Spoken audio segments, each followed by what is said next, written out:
Oman will behave just like everybody else, so we'll have to blow them up.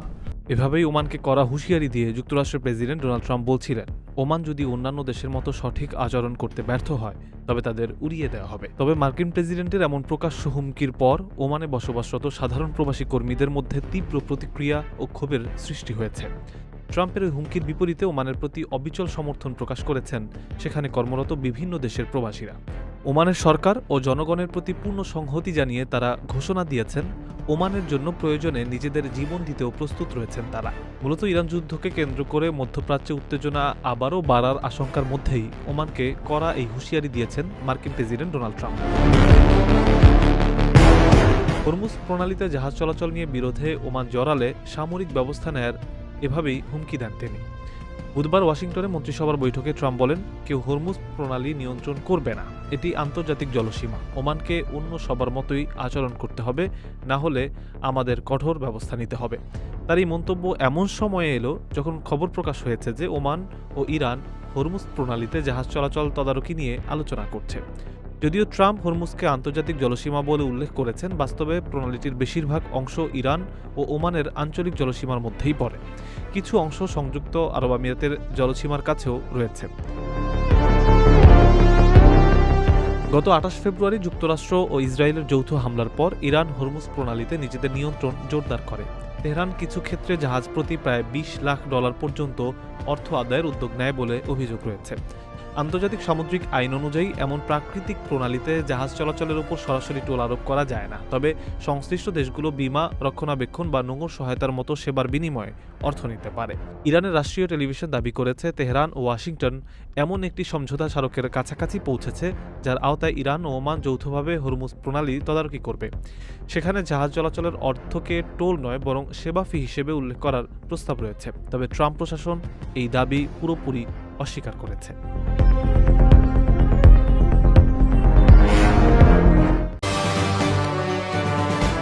মালয়েশিয়ার প্রধানমন্ত্রী আনোয়ার ইব্রাহিমের আমন্ত্রণে দেশটি সফরে যাচ্ছেন প্রধানমন্ত্রী তারেক রহমান। সরকার প্রধানের এই সফরে বাংলাদেশি কর্মীদের জন্য মালয়েশিয়ার শ্রমবাজার আবার চালুর ঘোষণা আসতে পারে। চলতি বছরের ফেব্রুয়ারিতে বিএনপি সরকার গঠনের পর প্রধানমন্ত্রীর প্রথম বিদেশ সফরে কোন দেশে যাবেন তা নিয়ে গত 3 মাস ধরে নানা আলোচনা চলছিল। ভূরাজনৈতিক প্রেক্ষাপট এবং এই অঞ্চলের প্রধান শক্তিগুলোর সঙ্গে একটি সতর্ক কূটনৈতিক ভারসাম্য বজায় রাখার কৌশল হিসেবে সরকার প্রধান দক্ষিণ পূর্ব এশিয়ার দেশ মালয়েশিয়ায় প্রথম সফর বেছে নিয়েছেন। এরপর তিনি যাবেন চীনে।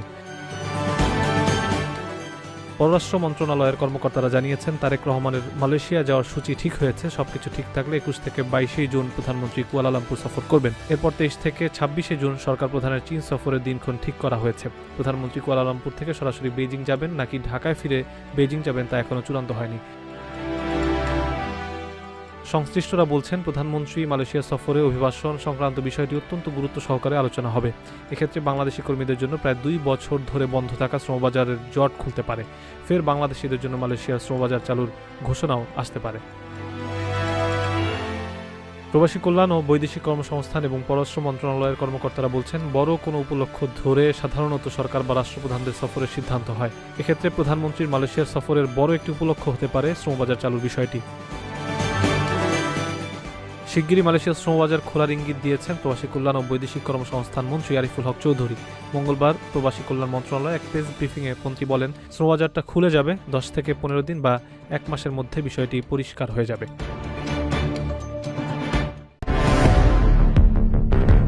ইরানের তৈরি শাহেদ 136 ড্রোনের আদলে নিজস্ব প্রযুক্তিতে দূরপাল্লার আত্মঘাতী ড্রোন দেশীয়ভাবে উৎপাদনের প্রস্তুতি নিচ্ছে সৌদি আরব।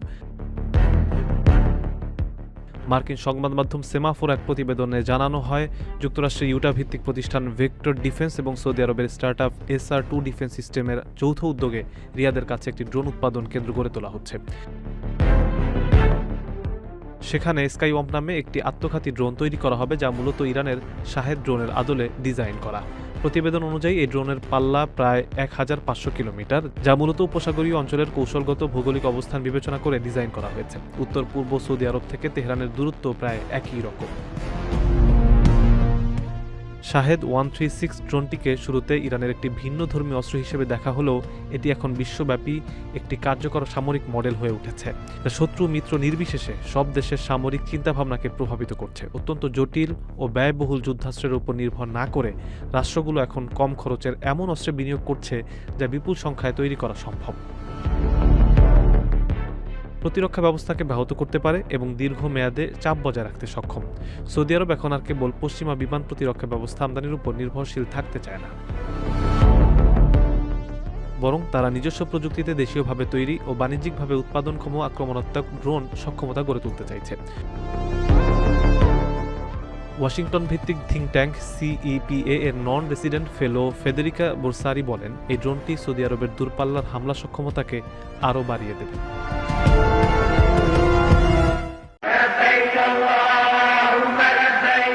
মানুষের অদম্য ইচ্ছাশক্তির কাছে বয়স যে নিছকই একটি সংখ্যা তা আরও একবার প্রমাণ করলেন ইন্দোনেশিয়ার 104 বছর বয়সী বৃদ্ধা এমবাহ মার্সিয়া। দীর্ঘদিনের জমানো টাকায় পবিত্র হজ পালন করে এবছর প্রবীণতম হাজি হিসেবে খবরের শিরোনাম হয়েছেন তিনি। তার এই অদম্য ইচ্ছাশক্তির গল্প বিশ্বজুড়ে লাখো মানুষের হৃদয় ছুঁয়ে গেছে। পূর্ব জাভার কেদিরি শহরের বাসিন্দা মার্সিয়া পেশায় একজন সামান্য ঐতিহ্যবাহী জাউ বিক্রেতা। পবিত্র মক্কায় গিয়ে হজ পালনের স্বপ্নটা তার বহুদিনের, তবে আর্থিক সামর্থ্য না থাকায় একটু একটু করে টাকা জমাতে শুরু করেন তিনি। একটি ছোট্ট কৌটায় প্রতিদিনের আয়ের সামান্য অংশ জমিয়ে রাখতেন। মজার ব্যাপার হলো, এই টাকা জমানোর কথা তিনি কাউকেই জানাননি, এমনকি নিজের নিকটাত্মীয় বা প্রতিবেশীদেরও নয়। যখন সেই কৌটায় হজের নিবন্ধনের জন্য পর্যাপ্ত অর্থ জমা হলো, কেবল তখনই আশপাশের মানুষদের নিজের এই গোপন স্বপ্নের কথা তিনি জানান। এক সাক্ষাৎকারে আবেগাপ্লুত মার্সিয়া বলেন, আমি জাউ বিক্রির আয় থেকে একটু একটু করে টাকা জমিয়ে একটি কৌটায় রাখতাম। শেষে যখন দেখলাম কিছুটা কমতি রয়েছে, তখন আমার ছেলে সেই ঘাটতি পূরণ করে দেয়। দীর্ঘ এই অপেক্ষার পর 2021 সালে প্রথমবার হজের জন্য নিবন্ধন করেন তিনি। অবশেষে 2026 সালের হজ মৌসুমে ইন্দোনেশিয়ার 2,21,000 হাজির প্রতিনিধি দলের অংশ হিসেবে পবিত্র ভূমিতে পা রাখেন এই অদম্য নারী। 1921 সালের 1 জুলাই জন্মগ্রহণ করা মার্সিয়া বয়সের ভারে কিছুটা নুয়ে পড়লেও লাঠিতে ভর করে এখনও ধীরে ধীরে হাঁটতে পারেন। তবে দীর্ঘযাত্রার ধকল ও নিরাপত্তার কথা ভেবে হজের বেশিরভাগ আনুষ্ঠানিকতা তিনি হুইলচেয়ারেই সম্পন্ন করেছেন। গত 22 মে শুক্রবার সকালে 67 বছর বয়সী মেয়ে মুহাইদাকে সঙ্গে নিয়ে পবিত্র মক্কায় পৌঁছান এই অদম্য নারী।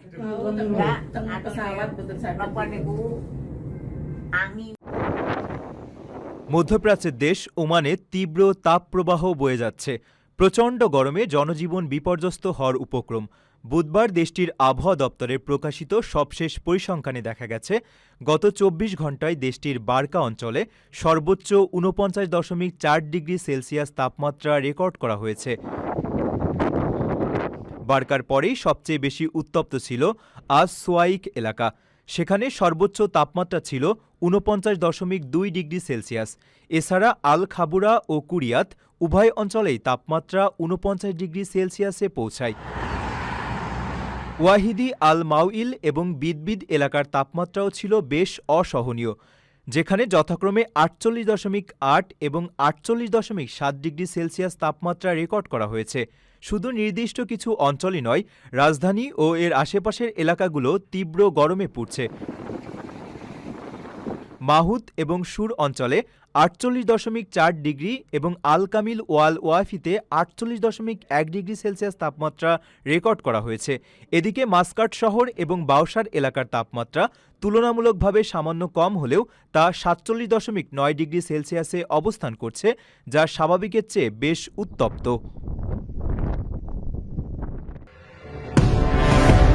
চলতি বছরের শুরুতে মার্কিন ইসরায়েলি জোটের সাথে ইরানের যে রক্তক্ষয়ী সংঘাত শুরু হয়েছিল, তাতে সংযুক্ত আরব আমিরাত পর্দার আড়ালে থেকে অত্যন্ত আগ্রাসী ও বড় ধরনের সামরিক ভূমিকা পালন করেছে। গত ফেব্রুয়ারি মাসে যুদ্ধ শুরুর প্রথম দিনগুলো থেকে শুরু করে এপ্রিলে যুদ্ধবিরতি পর্যন্ত ইরান জুড়ে ডজন বিমান ও ক্ষেপণাস্ত্র হামলা চালিয়েছে আবুধাবি, যা আগে প্রকাশ পাওয়া তথ্যের চেয়ে বহুগুণ বেশি। শুক্রবার মার্কিন প্রভাবশালী দৈনিক ওয়াল স্ট্রিট জার্নাল এর এক অনুসন্ধানী প্রতিবেদনে এই বিস্ফোরক তথ্য উঠে এসেছে। প্রতিবেদনে সংশ্লিষ্ট সূত্রের বরাত দিয়ে জানানো হয়েছে, মধ্যপ্রাচ্যের তেল পরিবহনের অন্যতম প্রধান রুট হরমুজ প্রণালীর কৌশলগত কিসমি ও আবু মুসাদ দ্বীপ, বন্দরনগরী বন্দর আব্বাস, লাভান দ্বীপের তেল শোধনাগার এবং আসালওয়ে পেট্রোকেমিক্যাল কমপ্লেক্সকে লক্ষ্য করে এই ব্যাপক বিমান হামলা চালায় আমিরাত। মার্কিন ও ইসরায়েলি গোয়েন্দা সংস্থাগুলো এই হামলার লক্ষ্যবস্তু নির্ধারণে অত্যন্ত নিখুঁত ও নিবিড় গোয়েন্দা তথ্য সরবরাহ করেছিল। প্রতিবেদনে বলা হয়েছে, যুদ্ধ চলাকালীন ইরান কর্তৃক আমিরাতের অভ্যন্তরীণ তেল ও শিল্প অবকাঠামোতে হামলার জবাবেই মূলত আবুধাবি এই পাল্টা ও বিধ্বংসী আক্রমণ শুরু করে। শুধু আমিরাত নয়, ইসরায়েলও ইরানের আসালুয়ে জ্বালানি কেন্দ্রে একযোগে হামলা চালিয়েছিল। তবে বিশ্ববাজারে তেলের সরবরাহ ব্যবস্থা ভেঙে পড়া এবং বৈশ্বিক অর্থনৈতিক মন্দার আশঙ্কায় পরবর্তীতে আমেরিকা নিজেই ইসরায়েলকে ইরানের তেল ও জ্বালানি অবকাঠামোতে হামলা বন্ধের অনুরোধ জানায়।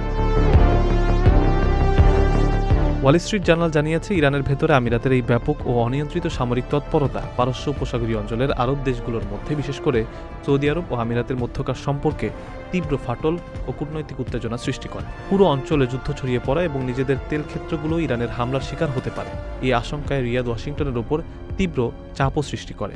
সৌদি আরব আমিরাতকে এই আগ্রাসী সামরিক অভিযান বন্ধ করে অবিলম্বে কূটনৈতিক উপায়ে সংকট সমাধানের টেবিলে ফিরে আসার জন্য মার্কিন প্রশাসনকে মধ্যস্থতা করতে বাধ্য করেছিল। প্রবাসীর সিটিতে চলছে বহুল আলোচিত ফ্রি ফ্ল্যাট অফার, অর্থাৎ আপনি যে টাকা দিয়ে এখন ফ্ল্যাট কিনবেন 5 বছর পর সেই সম্পূর্ণ টাকা ফেরত পাবেন, আর সেই সাথে পাচ্ছেন একটি ফ্ল্যাট একদম ফ্রি। অফারটি সীমিত সময়ের জন্য, তাই দ্রুত যোগাযোগ করুন স্ক্রিনে দেওয়া নাম্বারে।